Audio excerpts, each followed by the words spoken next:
because companies that produce things have to comply with policy regulations for what they discharge in their waste streams. And so typically the way they do that is they hire companies, consulting companies, to come in and take samples of whatever and measure them for whatever to determine whether they're in compliance with EPA regulations or whatever. And if we go one step further, if we think of, like for all of us, part of the goal of making those kinds of assessments and monitoring is to help protect human health from environmental disease.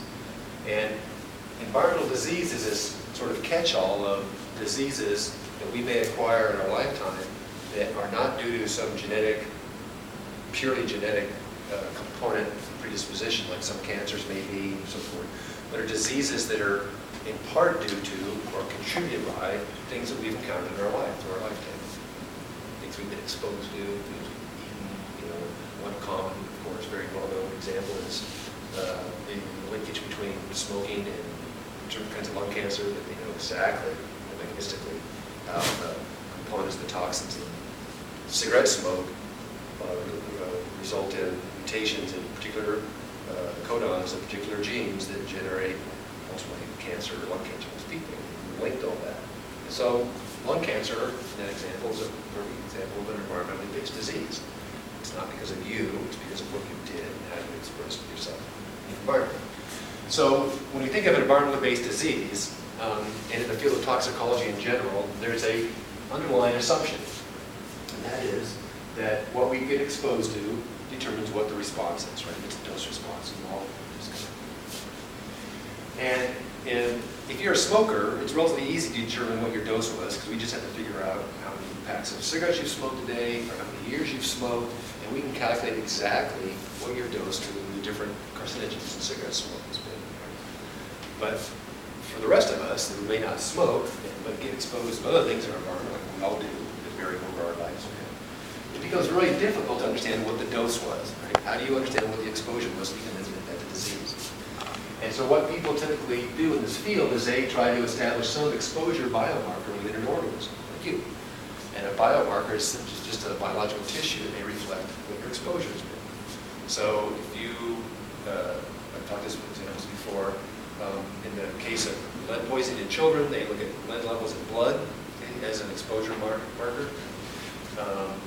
For other kinds of exposures to pesticides, they might look at pesticide metabolite levels in urine or whatever, right? But they use these measurements to try to understand what the exposure's been in the individual, to then understand what the contribution is to the disease response, right? It's just, from a toxicological perspective, we know we get exposed to things, but the reality is, we take them in, they get inside our body, and then they get distributed somewhere in our body, and then they affect some part of one organ, part of our body, and then we have some altered function of that part, that organ, or whatever, and then we get a disease from that. There's a lot of factors that influence all that process, so it gets very complicated. So one example is that we're talking about is with this element manganese. So where's manganese on the periodic chart? Before iron, something like that. Where? And magnesium. Okay. Good. Okay. It's before iron. So that's not, It's right there. Okay, it's in the It's middle. right, it's on the middle, but that's Right there. Okay. No, A the little other. left, a little more. It's a little left. So say it's like up here somewhere, right? I don't know. Right. I thought that was iron. Okay.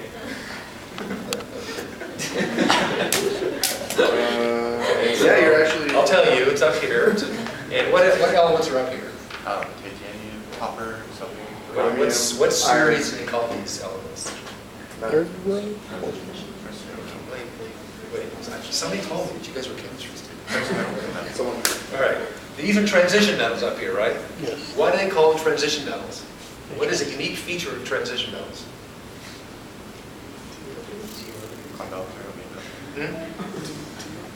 Okay, d orbitals, right. What does that translate into functional? DUD transitions. Okay, well, that's true. That's good for measuring things, but all these transition metals, manganese, copper, iron, probably the most well described, can readily accept and donate electrons because of their electron configuration, right? They can accept and donate electrons readily. That means that they're redox active, right?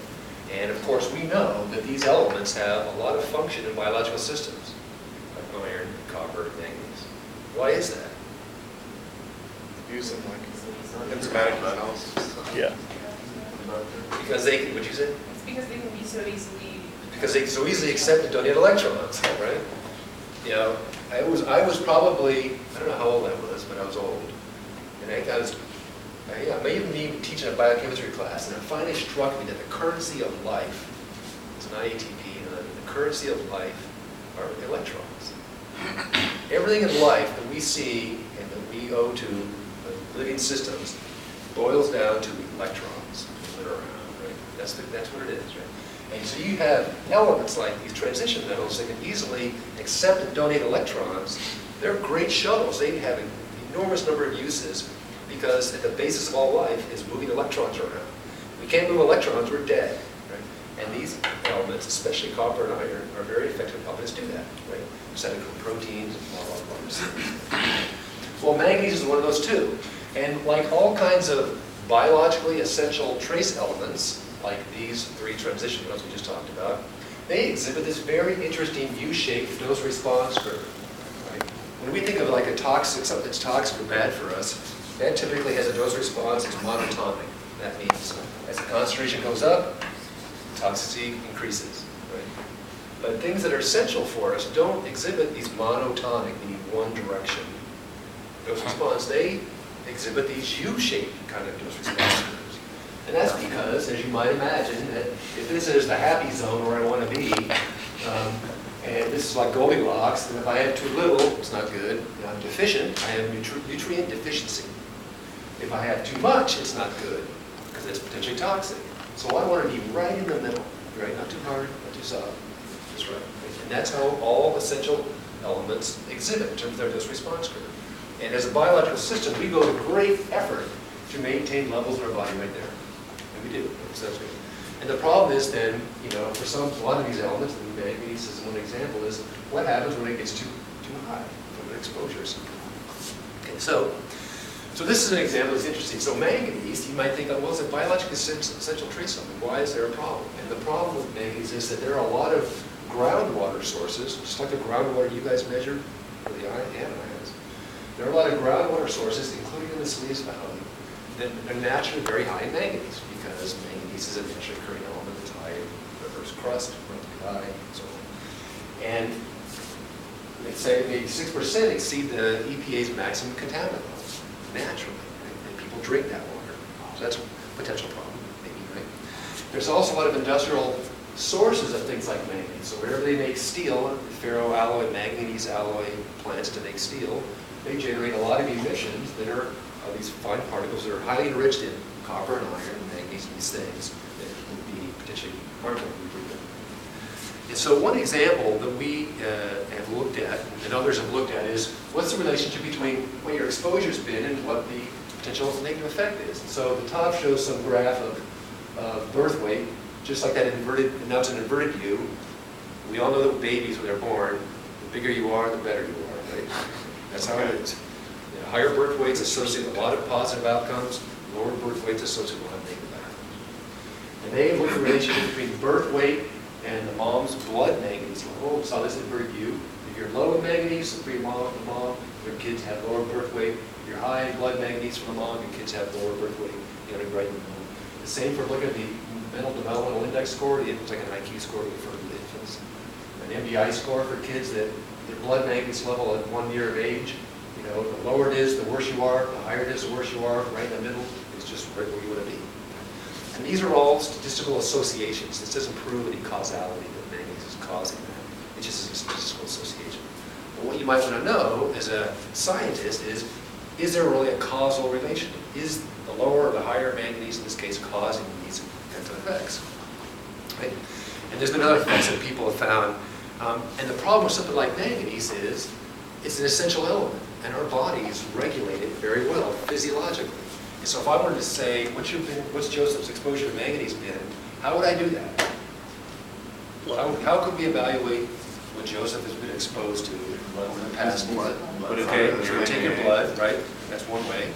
And we might say, well, but manganese is physiologically regulated. So manganese in your blood even if you had an exposure, yesterday, it may may go up a little bit and come back down because it's regulated pretty tightly. So the blood may not be very effective. What else would you take? Stool, poop. Okay, so urine and feces, right? You Hair? could say feces. So urine or feces, right? So we'd see, what are you excreting? And the problem with that is, well, most of the manganese in your feces might be what the manganese you never absorbed, so that doesn't matter. The urine may not be effective. So what else could I take from Joseph? He takes hair. That's right. You take his hair. The problem with hair is that it's a lot of dust and stuff on it. Maybe it gets contaminated from manganese dust. Bone marrow? Well, but these are all problems. These are like, this is where, for many of these fields, this is where it stands. That there's no clearly validated exposure marker that I can measure in Joseph and then use that relationship, that level I measure, to try to predict his susceptibility for some manganese-based disease. It's a big challenge. And so some of the things we've done, this gets back to the mass spectrometry. Are looking at studies, and I'm going to skip this, but in different countries, in this study, there's a case where they had these different communities in northern Italy that have these ferroalloy manganese plants that have been emitting particular emissions for a century, and they are all, like you might imagine, these small little cute towns, is they're all right in the middle of the town, and everybody lives right around it, and they live there for many, many generations. So there's a potential exposure source. So we've looked at, and others have looked at, how do you evaluate manganese exposure in this case, right? And they've used different ways to do that. And one of the first challenges is to say, well, I can get your blood and measure manganese for blood, but how do I know how accurate that measurement is? We all know how to do that. But in the case of manganese, there isn't a standard reference material for manganese in blood. So there's no external thing we can buy to measure, to validate how accurate our measurements are. So we might do method of addition or something like that to try to evaluate that, which is what people have done, right? And people have been using mass spectrometry in order to try to answer this question. Not only what are the true levels of manganese in your blood, but how might they differ from one person to the next, and how might those differences then predict their risk for some disease. And the thing with manganese, and this illustrates what we were just talking about today, is that manganese, it's meant to be in the metals, could be manganese 55, for example, it's formed as an ion here. And of course, the diamond ion cation.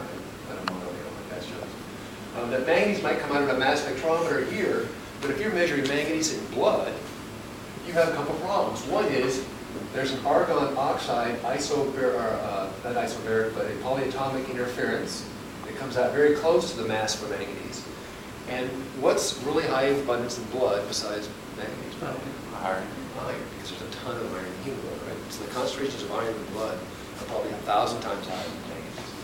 And iron 56 comes out very close in mass to where manganese is. So if you try to measure the manganese in blood like this, what you have is a number of different polyatomic interferences that come right on top of it, and a huge amount of interference from iron isotopically. And so if you were to measure this by quadrupole mass spectrometry, which many people have done correctly, you would be think you're measuring this, but you're really measuring all of this, and you wouldn't be missing out. And in fact, we had colleagues at Harvard, in the School of Public Health at Harvard University, who had a huge study going on in, I think it was Mexico City, looking at environmental exposures in kids and so on and so forth. And they were measuring manganese in blood by quadrupole mass spectrometer. And they didn't realize, when they were making measurements of these hundreds and hundreds and hundreds of kids that got blood samples, but what they were really measuring were these polyatomic interferences.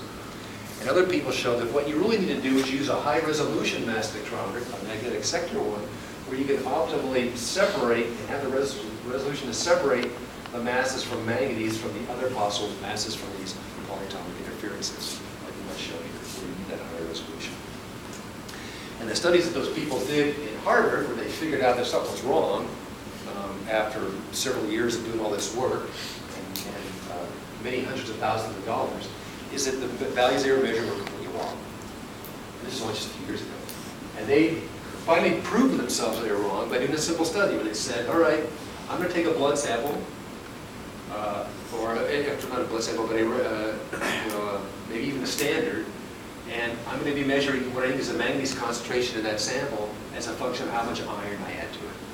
And when I make that measurement by a quadrupole, I see that the concentration of what I think is manganese in a sample, when it's all the same, it doesn't change, goes up linearly as a function of how much iron I add, because I'm measuring the ion interference. And it wasn't until they did this and realized, oh my God, if I have a 10 ppb iron standard, or I'm sorry, 10 ppb manganese standard, and I add iron to it, and I see this relationship, but I realize that what I'm really measuring is not manganese, but iron, and the resolution was still pretty good, but it wasn't good enough. And when they did the same measurements, the same samples by a magnetic sector instrument, it had a higher resolution that could resolve the iron interference. And so there was no relationship between the added iron and the manganese, as there should be, because the manganese wasn't changing.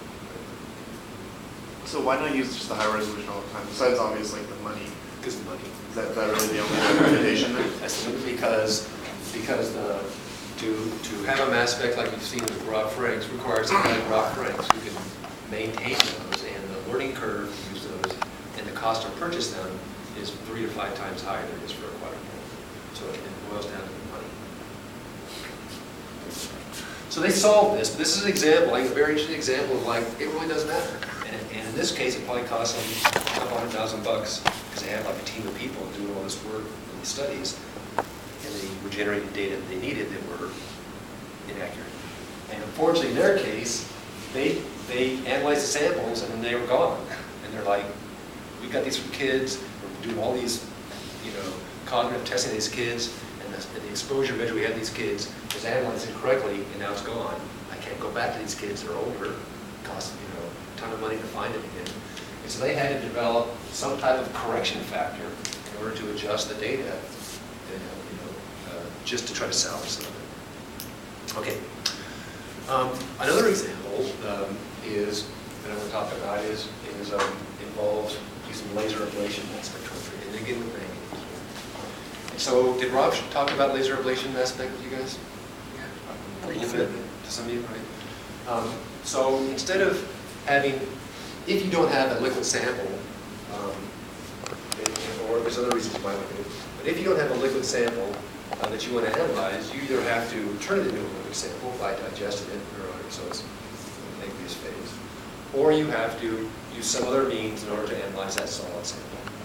And a laser ablation system is simply a front-end component, and in this picture, there's the mass spec, you've seen that before, it's just this thing here. You can see it's a little bit of a light right there where the lasers on it. It's the components on the front end of the mass spectrometer that is essentially, all it does is use a laser, a high-energy laser, to focus on your solid sample and turn that solid sample into a dry dust aerosol that then can get traded with plasma and ions. And so you start with some kind of a laser that goes through some optics that's monitoring the energy. You can't read this, but this is doing, because the energy of the laser is very important, because the energy of the laser determines how much of that material gets ablated away in your booster. So you want to have that constant across all your samples. So you generate this pulse laser, it gets focused down, and you have a nice CCD camera that's looking down on your sample, and you have a sample compartment here that's an evacuated chamber that has a little platform here, and you might mount your sample on it with, say, Joseph's hair. We'll take a strand of Joseph's hair and stick it on that target. And then you focus this laser down on that, and you have argon gas streaming through this sample chamber. It's small volume, maybe a couple milliliters in volume.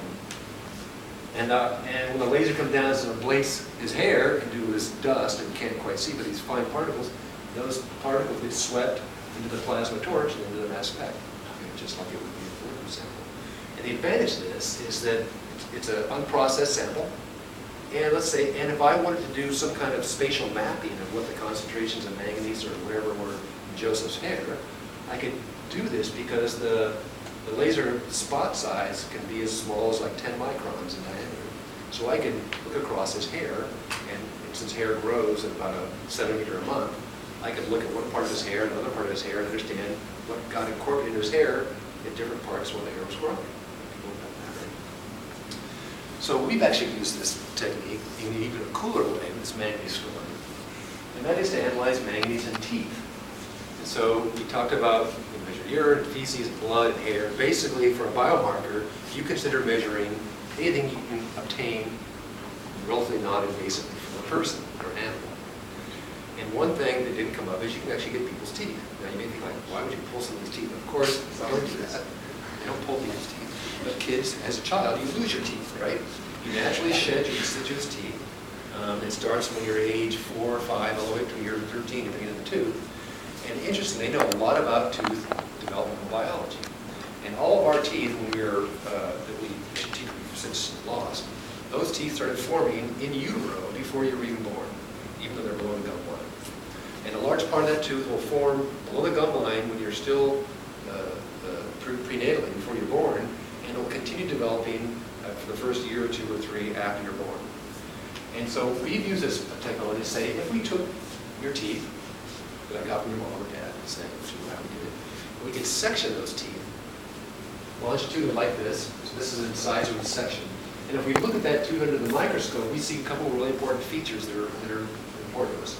One of the features that we see is this enamel-dentin junction. So teeth mineral, we know a lot about how that works, that the outside of your teeth are enamel. That's the hard part. Inside that enamel layer is a part of the tooth mineral called the dentin. And the dentin is slightly less dense mineral than the enamel, right? And it forms at a different rate. And so there's a visual junction in your tooth that separates the dentin on the inside of the tooth versus the enamel on the outside of the tooth. Okay? And they know when those different minerals form. And what's amazing is when we get born, as you might imagine, when your tooth is mineralizing, when a child is born, that process of birth, they believe, is relatively traumatic physiologically.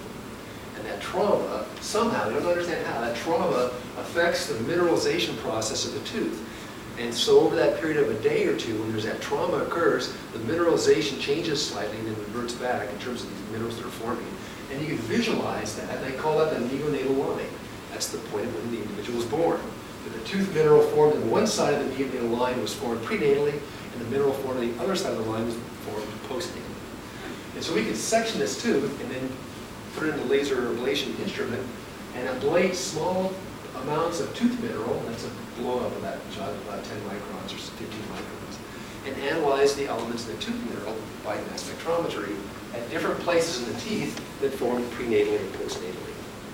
So then if I wanted to understand what you were exposed to prenatally and postnatally, as long as it gets incorporated into the developing tooth matrix, I can get your teeth, section them, and retrospectively, back in time, evaluate what your exposures may be if they got incorporated in the teeth. And people have used this for lead, quite commonly, because lead's readily incorporated in the teeth. It's not clear whether manganese is. These are just figures showing that the levels of manganese in dentin parts of the teeth kind of vary somewhat with the levels in the environment, but still sort of not clear to what extent it may have captured exposure. But what we have learned in this case is if we look at the levels of teeth and relate the levels of manganese in teeth and relate that to a biological outcome we care about, like in this case IQ scores. So in this case, these are kids from those towns in Italy who got their teeth from their parents, and the kids are 11 to 14 years of age, and we had them evaluated for a lot of different neurological, neuropsychological outcomes, IQ and potential features and things like that. And then we looked at the relationship between the manganese levels in their teeth and the teeth that were formed prenatally, the part of the tooth formed prenatally in utero versus the part of the tooth that was formed postnatally for the first couple years of life, and looked at the relationship with IQ score. And what this graph shows is that same kind of inverted U we saw before, that if you have low tooth manganese prenatally, your IQ is slightly lower. If you have high prenatal tooth manganese, your IQ drops. If you have tooth manganese levels sort of in the middle, maybe physiological optimal, you have the highest IQ. But if you look at the levels of manganese in teeth postnatally, not prenatally, then more manganese is only negative. It only lowers your IQ. And again, this is an association. We were able to then look at the tooth and actually look at the tooth ring that's almost like a tree rings that forms. You can see the bands of mineral formation that form on almost a daily basis as the tooth is developing. And we could look at the tooth rings, essentially, the mineral that formed during tooth development as a function of birth. So this is birth, this is prenatal, and this is postnatal by days, so at that level. And look at the association between tooth manganese levels prenatally and postnatally by day and the effect on IQ. And when this line is above 0, it's positive, that means that tooth manganese levels, higher tooth manganese is better, you have a higher IQ. And then postnatally, higher tooth manganese levels are associated with lower IQ. And it reflects kind of the challenges in that whole biomarker thing of saying, if I want to look at the association of something, I have to first measure what your exposure's been and accurately evaluate that. And then I can relate that exposure by some way to some possible beneficial and negative outcome. That's what that's done. Okay, I'm going to skip this. We did a similar thing in hair by laser ablation. I'm going to skip that. The last thing I'm going to talk about, I'll spend 2 minutes on this. This is also cool. So you all know what California condors are, right? So California condors are, you can go down to Pinnacles National Park in Big Sur and see these birds. It's the largest bird in North America. They're severely, critically and severely endangered and threatened. And a big issue they still face when they let these birds go back in the wild is they get lead poisoning. And so I had a student here a number of years ago, that's her, that we started working on this to understand where they're getting lead exposure from. Right? And what's amazing with these birds is that there were hundreds of them back in the 1800s, but for a variety of reasons, by the early 1980s, there was only 22 birds left alive in the world. All 22. So they captured all those birds, they brought them to the zoo, and they initiated this captive breeding program. They bred a bunch of them, and they would start then releasing them back in the wild when they had the numbers bred up in the zoos or not. And they're releasing them back in the wild, and the vast majority of birds that get released back in the wild get severe lead poisoning and have to be taken back to the zoos to be treated. And so, I'll skip all that. So we reasoned that we could use mass spectrometry and the fact that lead exists in these 4 different isotopes to try to use these isotope measurements to understand where these animals are getting exposed from. And the reason we could do that is, one is that lead has these 4 isotopes I talked about. If we get exposed to some lead in our environment, the lead isotopes in our body, the relative amount of these 4 isotopes in our body, would reflect exactly the isotopes that we got exposed from if we don't modify that thing. For other kinds of light isotopes like carbon, nitrogen, oxygen, there is a metabolic modification of those isotope abundances based on the mass. But for the heavier ones like lead, there is not. So we could do that. And if you look, and this is the key, if you look at the ratio of these lead isotopes in different ores, different rocks, the place where we got lead industrially, it ranges substantially. I mean, the lead that we might mine in Mississippi was isotopically different from the lead we mine in Missouri, or in Colorado, or in Mexico, or in Australia. So that means that if they take lead in these different places and put it into products, like lytic acid that we used to use, we talked about that, or bullets, the lead isotope abundances in those lead products will reflect the kind of the lead where it came from. And so I'll skip all this. So I'll skip all that, skip all that. So we wanted to say, could we look at lead isotopes in these birds that have been lead poisoned and match those isotopes to lead in ammunition? Because we, and not just us, but others have hypothesized that the reason these birds get lead exposed is because people go out and shoot animals with guns. And guns with lead bullets. And lead bullets, when they strike a target like a deer or an animal, they fragment into hundreds and hundreds of small fragments of tiny pieces of lead in the animal. And of course, condors are vultures, they're scavengers, they only eat dead things. And they come across these shot carcasses and they eat them and they get severely lead poisoned. That was the idea. But there hadn't been any evidence that it connected those two. So we said, it's obvious that they have to be exposed to these lead fragments, but people, particularly like people from the NRA, said, no, it's something else. It's lead from paint, or they have those lead wheel weights on your cars, they help balance your tires, they fall off the road, and the police stop on the side of the road, even those lead wheel.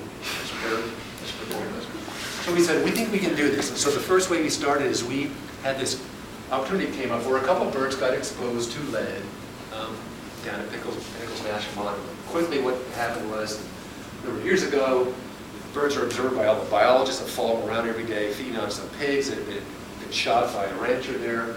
And so they track all these condors up a day later, and they tested their blood, their blood levels were really high, and they transported them down to the zoo, and they got treated, and they got released back about a month and a half later back in Pinnacles after they treated them. That's what all this says.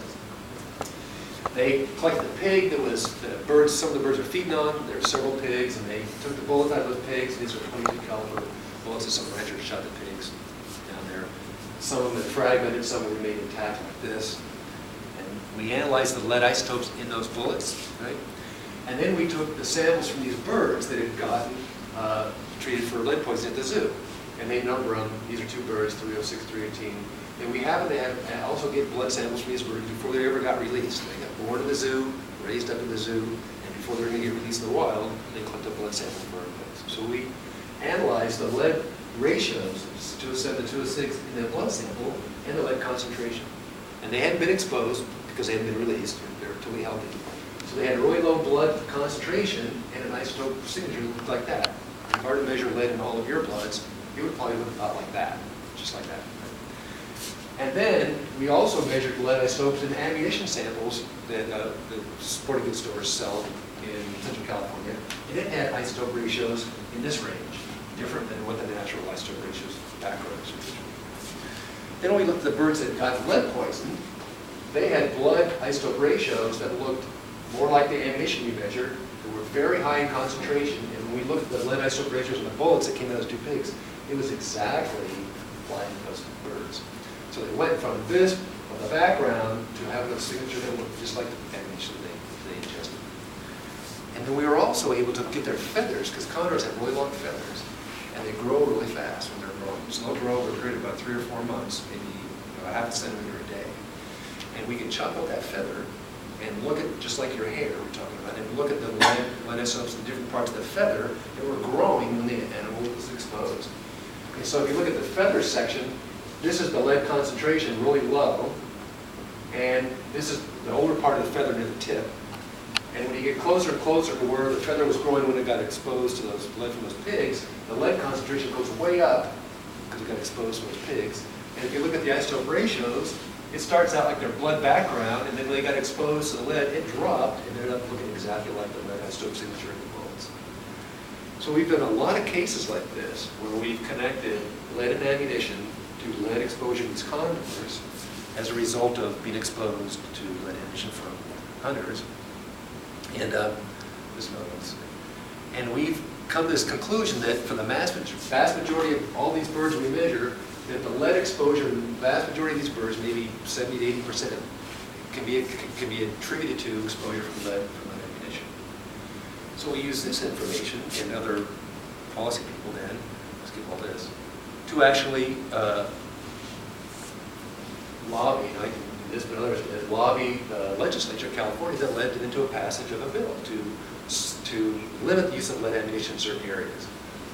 And it wasn't particularly effective. Of course, the NRA still denies any link between lead and condor poisoning, so that's their job. And more recently, just this last year, the governor signed another bill, and partly because of these kinds of outcomes, that link lead ammunition to exposures in people and animals. Now they're banning lead ammunition from hunting in California everywhere, starting in 2018 and 18. All right, so I went way over, 5 minutes over. So the idea is that as examples of using these technologies to say, for mass spectrometry, there are an enormous number of possibilities that you can use the technology to answer some really important questions. And the questions can range from things like this that have some translational benefit, all over to things that are just pure basic science stuff, or sort of in between. Okay, so you guys have a nice holiday, right? And we'll see you all back on Monday today, ready to charge and continue finishing things up for that forward.